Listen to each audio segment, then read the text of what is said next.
The attorney then said, "What are we going to do with the situation in light of the fact that you have violated my client's rights?" So the 2-week severance check and after much negotiations went to 4 months.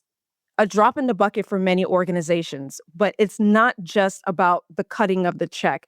In that situation, there was a lot of grace because we were able to negotiate and she was able to just simply stop at the 4 months. This could have made it to the media. She could have decided to go to court. She could have filed something with the EEOC. There are a number of liabilities and ramifications. I'm your host, Kanya Olivier, co-founder of Company Bridge Program, and every episode, I sit down with the people inside the room, the HR executives, the employment lawyers, the financial analysts, the administrators, the consultants, and I ask the questions nobody asked them. What stayed with you? This is not a how-to show. My blog, The Exit Strategy, on Substack and on LinkedIn handles that. This is the gut-wrenching, honest human side of what it costs to do this work. Today on After the Cut, I have 2 guests, and they are both employment lawyers who have sat on the corporate side of workforce reductions. Today we have Ashlei Ferguson, Principal Corporate Counsel at Microsoft, where she serves within the company's corporate, external, and legal affairs division, conducting and reviewing workplace investigations. In addition to her legal leadership at Microsoft, she serves as the company's liaison to the National Black Law Student Association and helps lead initiatives supporting Black attorneys across the organization. And Elizabeth Gouéti, a labor and employment attorney with more than a decade of experience advising executive leadership and HR teams on complex workplace matters. Her work sits at the intersection of employment law, workplace culture, and compliance strategy, where she has guided high-stake employment issues inside fast-paced technology companies and global organizations.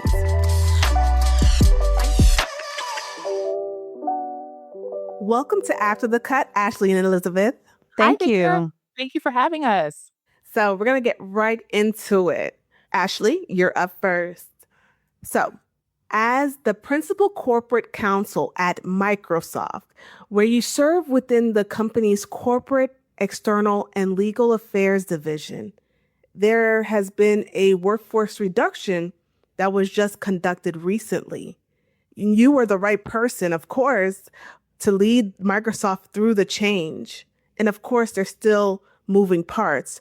But from your past experience and what made you the powerhouse you are today, reach back to the past and take me back to the moment you realized a workforce reduction was going to go wrong.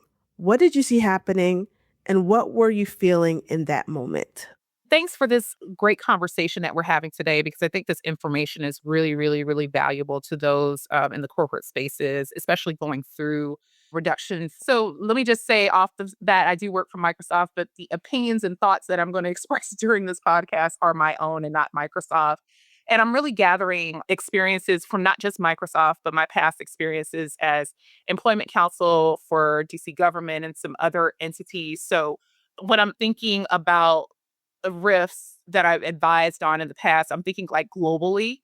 And so I think one of the challenges that I've seen in the past with risks is departments not speaking to each other. So you have this corporate HR function and you have the business HR function, and then you have the lawyers. And when you're going through a reduction in force, you have to make sure that everybody is kind of aware of what's going on, and then that we're all having a joint conversation and making decisions based off those conversations. And so I have seen in the past where we didn't have those conversations. We weren't aligned on paths forward, and some people got some notifications that they probably shouldn't have. The wrong notifications went out to the wrong people, or the wrong information was conveyed in those communications. And that just happened as a result of lack of communication between the business, HR, and legal. I think to have a seamless process, all three groups have to be aligned. And when they are not aligned, that's when problems start. That's when miscommunications begin. That's where I've seen a lot of lawsuits originate from miscommunications from HR or the business where legal has likely advised something else and they've done something completely different or it was communicated differently to the employee. So I've seen cases where, I've seen people on leave of absences or short term disability or FMLA. They get those notifications while they're on leave. That's not typically our standard practice. From my point of view, we kind of wait until the employee comes back from leave and then kind of notify them that their roles have been eliminated and overall restructuring of that organization. Like they weren't singled out. There were multiple people and multiple groups that were eliminated at large because of business needs or business issues or business priorities. And so again, that usually happens when the three groups aren't talking to each other. And sometimes the business isn't necessarily listening to legal or listening to HR and they just want to go rogue and do their own thing. That has resulted in so many lawsuits that I've seen in the past, just basic miscommunications and lack of alignment. And I think that's kind of dangerous in these situations because you're playing with people's livelihoods, right? You're playing with people's ability to make money and put food on their table and feed their children. And I think that's something that we really need to be careful about and be aware of when we're making decisions like reductions in force in large scale companies or in government entities. Just being aligned on decision making is just super, super important in these processes. If I can just double click on that for a little bit.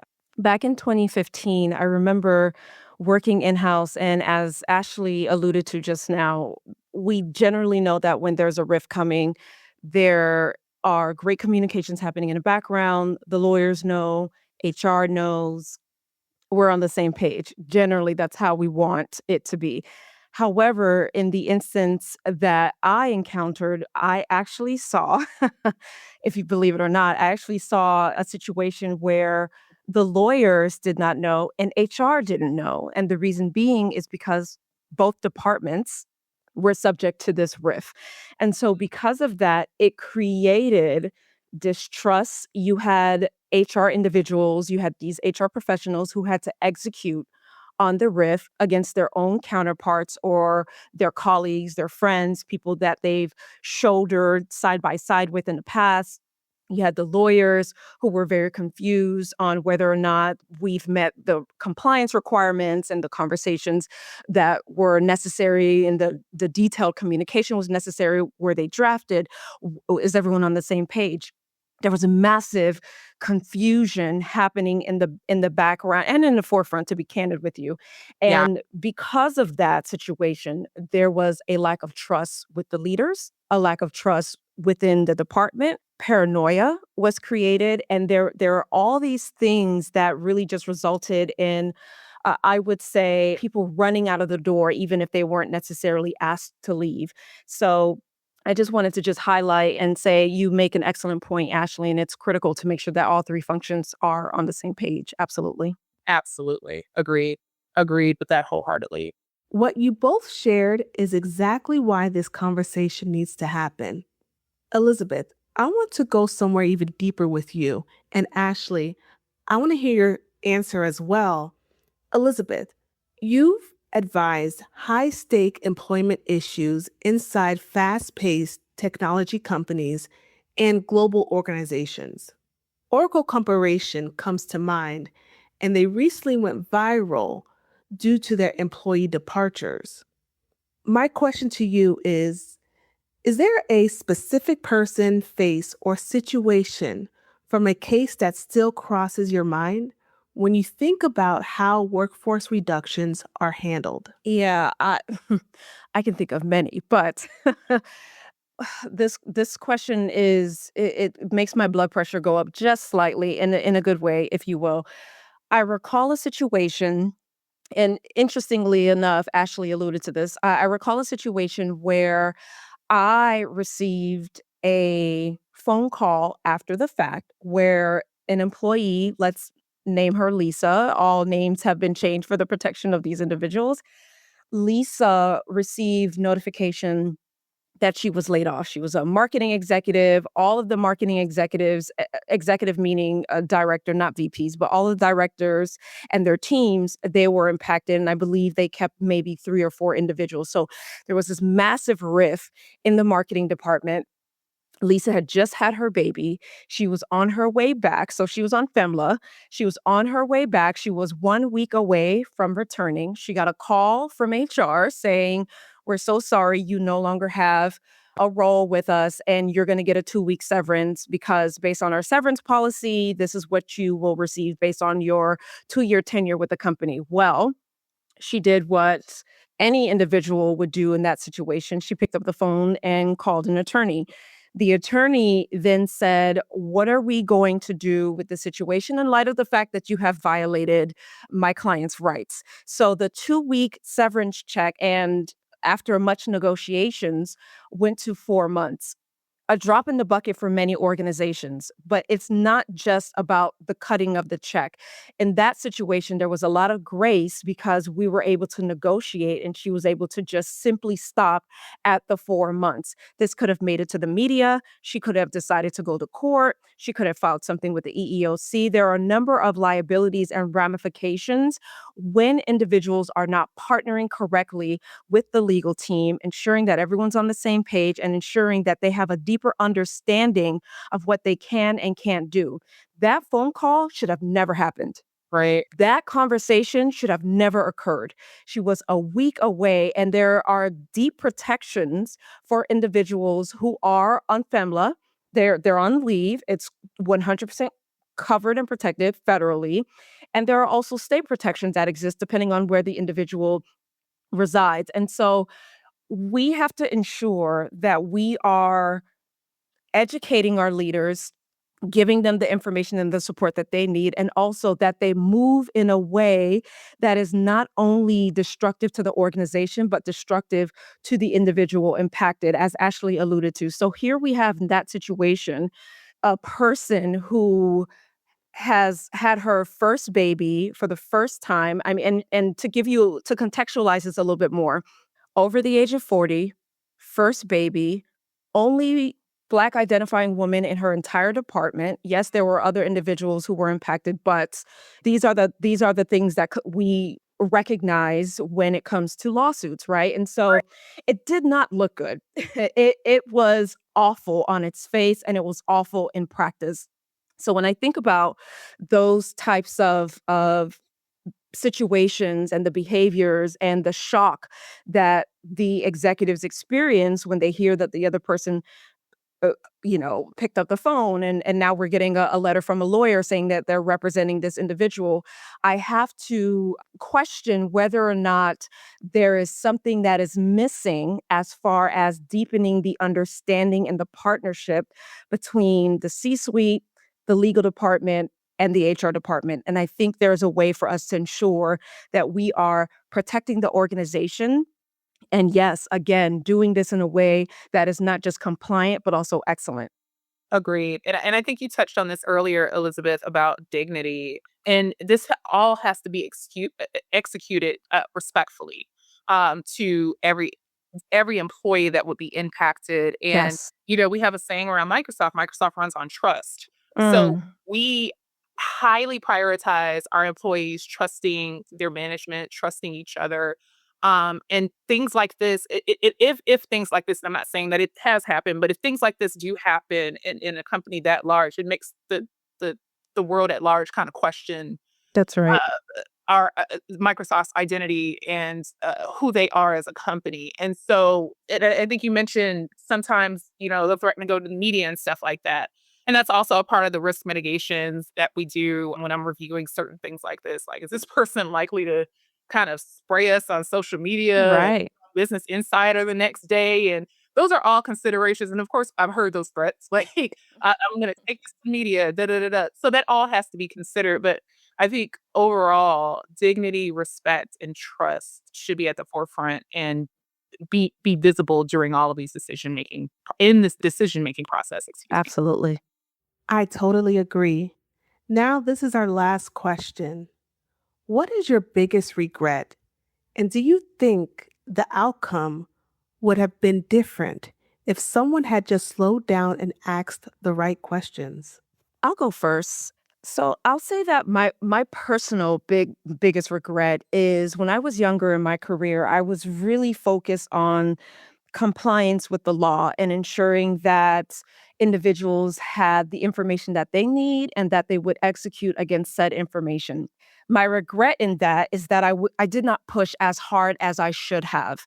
When I was younger in my career, what I really wanted was just get the yes, to say, we understand, we're going to do right by people, let's go for it. But now, as I have seen these cases roll out over and over and over again, and again, I have been on all sides. I have represented employees in court. I have been in-house counsel for multiple years, and I have also worked in HR. So I've done all three. I've worn all three hats, and I recognize the weight of all three and the pressure that all of them experience. But now I recognize that, again, beyond compliance, as leaders, what we need to drive excellence. And what that looks like is having deeper partnership with PR, with legal, with HR, ensuring that we have proper spot checks, making sure that we've done risk assessments appropriately, making sure that we are confidential and that we're aligned. And so when I think about how individuals and how companies and how I have partnered with companies and really ensured that they did the right thing, I now recognize that there's a way to do this that is much more seamless. There's a way to do this that is much more honorable as well, beyond simply hearing someone say, "Yes, I got it. Thank you so much, Elizabeth. Thumbs up," and then walking away. The goal is now to ensure that we recognize not just what's happening within the company, but we're also taking in external factors that exist. There are so many things happening. The world is spinning so fast. In 2026, or whenever the listeners are listening to this particular episode, things are likely happening fast in front of them as well. And so as we are partnering with working within technologies and companies that build technologies, and because those technologies are moving so fast, what we have to do is we have to push hard on each other in the right way, in the right direction, so that we can ensure that we can continue to humanize the workplace experience. I love that, humanize the workplace experience. I'm going to use that. So if you hear me say I'll be anytime, like, now, Kanya. you know what? It's not my thoughts. This was something I stole from Elizabeth. I come back to something that happened years and years ago, even before I came to the company, where I was advising a RIF. And this goes back to the alignment between the business, HR, and legal, where there was an internal investigation being done, basically like an internal policy, something akin to like an EEO investigation, but it was happening internally. And I knew that it was happening, but I kind of like, I don't know if I just didn't remember, or just too many things were happening. Like you referenced, Elizabeth, things are moving really fast.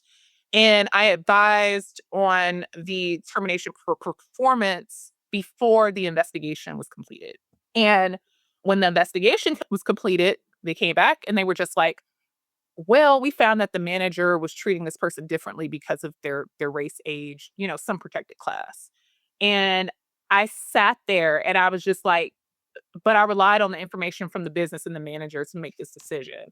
But had I known that this outside layer, this bias was happening, I think I would have advised a little differently. I would advise a lot differently, but that was my mistake, and I took accountability for it even back then, and we had to fix it. We had to go back and mitigate and do some things to kind of, make it right. We actually ended up terminating, this is years ago, terminating the manager and bringing back the employee with a major mea culpa, right? Like, Yeah, you know, I'm sorry. Like, and not necessarily saying that we were wrong, because we can't do that, right? right.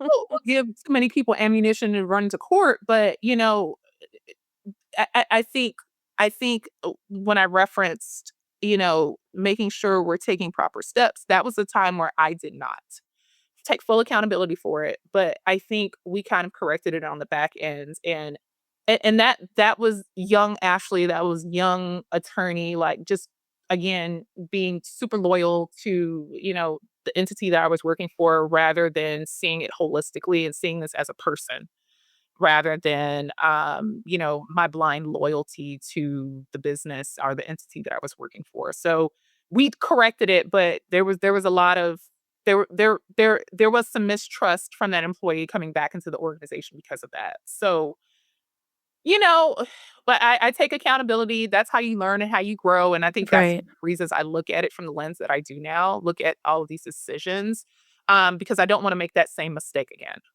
I That's don't ever excellent. want to put somebody in that position ever again. And so I think that's why I'm a bit more careful and have multiple conversations about these decisions before they're actually made. So, Yeah, excellent learning. I've had to learn as well to slow down and be slower with my yes, because once they get the yes from the lawyer, that's it, right there. Everyone's yes, running and frolicking through the fields with their big yes printed on a paper, and then you're the one that's dealing with the ramifications of it should have been a maybe or it depends. And so, yeah, same here. Plus one, I've had to learn to slow down as well so that I can mitigate against my own biases, my own uh potential erroneous, aspects, et cetera, et cetera. So I love that story. yeah, learn absolutely. We're growing. I refer to myself as a learn it all.